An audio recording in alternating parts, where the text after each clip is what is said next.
I'm Andrew Merchant, founder and chief legal counsel at Artificial Integrity.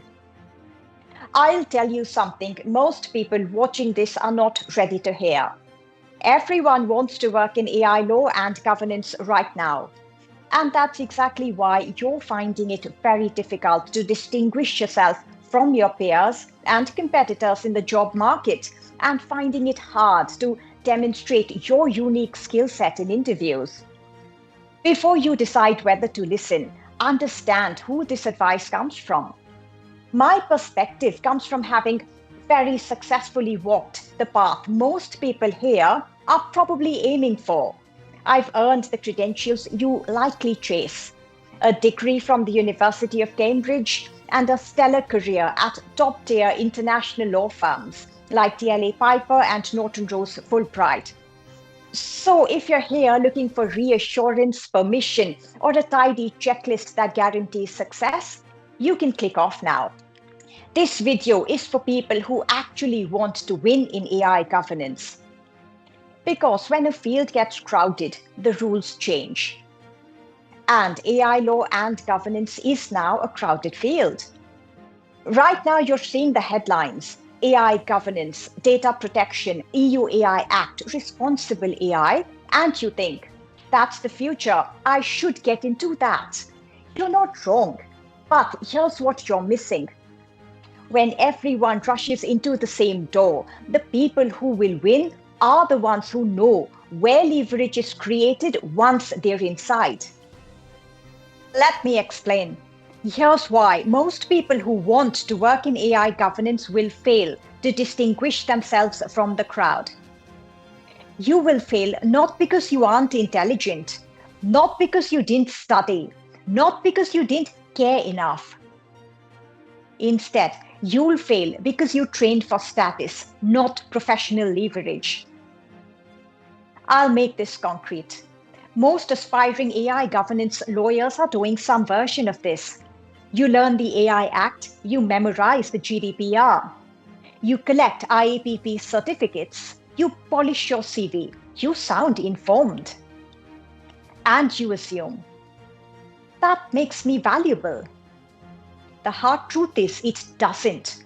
When thousands of people know the same rules, the rules stop being leverage. And here's the brutal truth. The job market doesn't reward people who know the law. It rewards people who can be relied on when the law meets reality. This is where most people break. Law school trains you to be correct. AI governance, however, requires you to be useful when nobody knows the correct answer yet. In the real world, nobody's asking, what's the perfect legal interpretation? They're asking, can we deploy this model next quarter? What happens if this fails publicly? Who signs off if a regulator asks questions? What risk can we live with, and what risk ruins the business, our reputation, or harms people? If all you can do is recite rules, you're not part of the real conversation. Now, this is where I earn the right to say what comes next. I've worked at elite international law firms, DLA Piper, Norton Rose Fulbright. I have a Cambridge degree. I have earned a high six-figure compensation as a solicitor in the UK. I'm not telling you this to flex. I'm telling you this because I've seen exactly how decisions are made when AI systems are on the line. I wasn't watching from the outside. I wasn't guessing. I was in the rooms where AI systems were being approved, delayed, soft-launched, quietly re-engineered, legally defended under intense pressure. And here's what I saw over and over again. Remember this.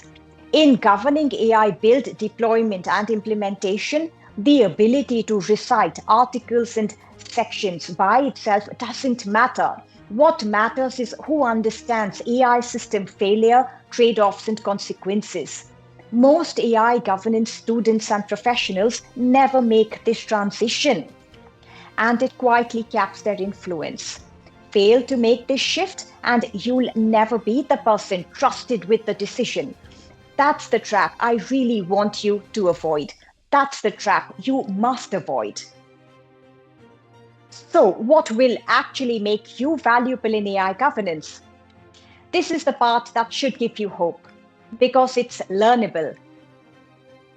Value in AI governance does not come from knowing more law. It comes from understanding AI failure. Let me say that again. The most valuable people in AI governance are the ones who can see how AI systems break before they actually do. The shift you need to make is from what does the law say to where does the system break and who carries the risk when it actually does. That single mental shift separates compliance theatre from actual AI governance. Now, let me tell you what actually made me valuable in AI governance and why I chose very deliberately to apply that value in a completely different way. My story isn't about burning out. It's not about escaping the 9 to 5. My story is about refusing to cap my impact. I didn't transition out of a career I loved because it was broken.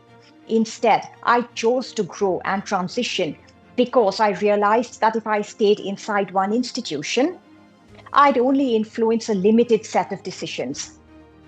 If I built something of my own, however, I would connect with and influence several thousand people. My career has always been intellectually elite, financially rewarding, and high status by every conventional metric. And I have most deliberately transformed and transitioned to where I know the real leverage lies. For me, based on my life, circumstances, and ambition. From employee to entrepreneur, from advising on AI outputs and decisions to training human decision makers, from protecting institutions to preparing humans to operate inside of them.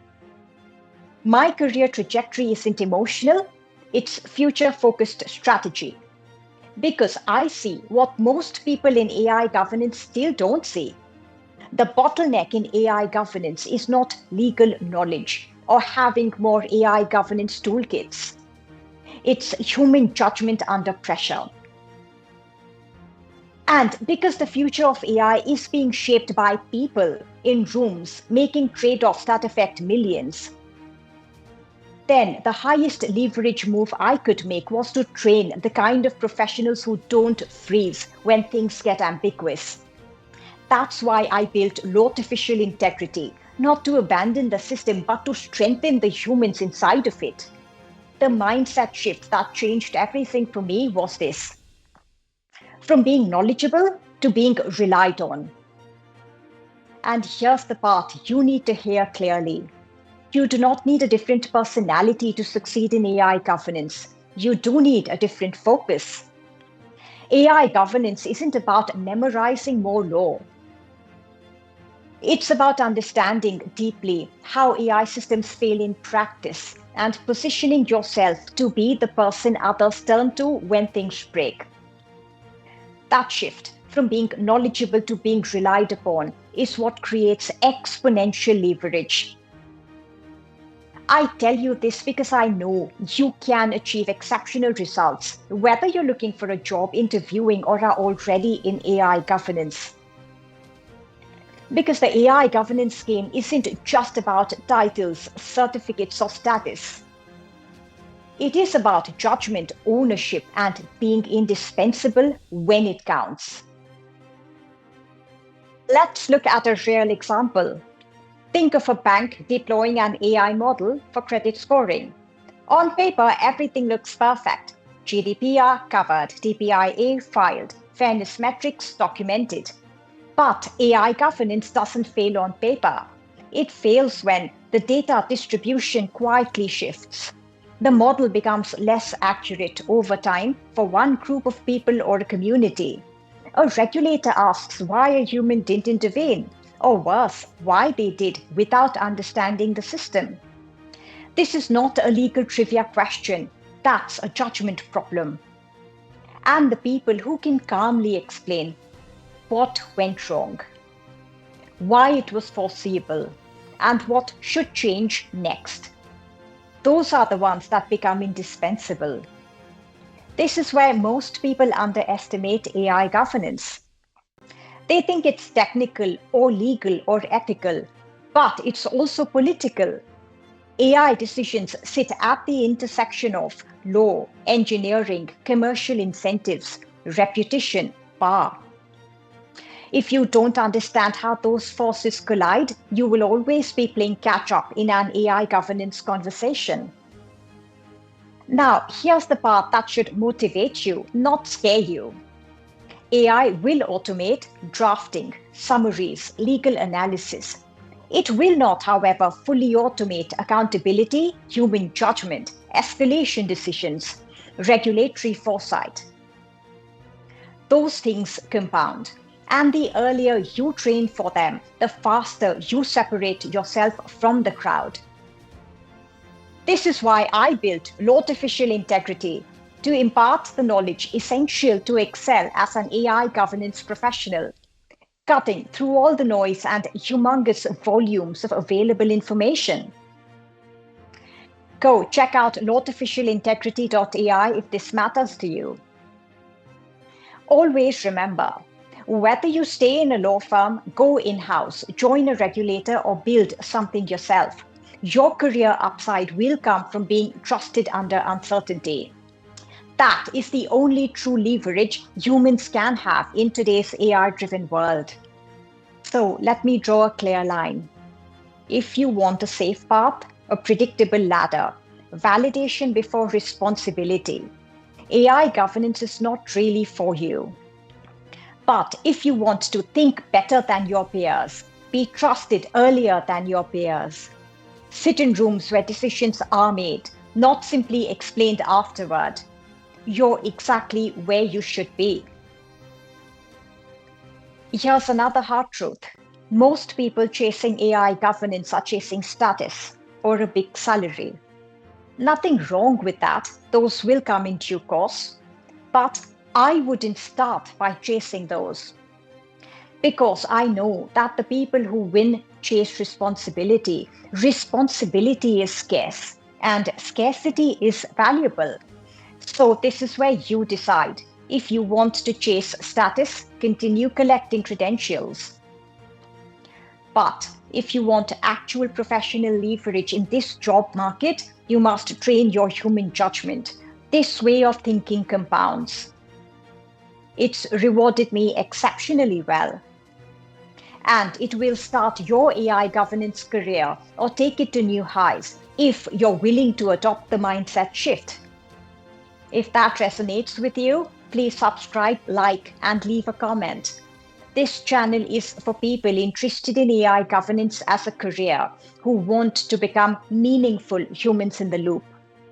Because artificial intelligence needs human integrity.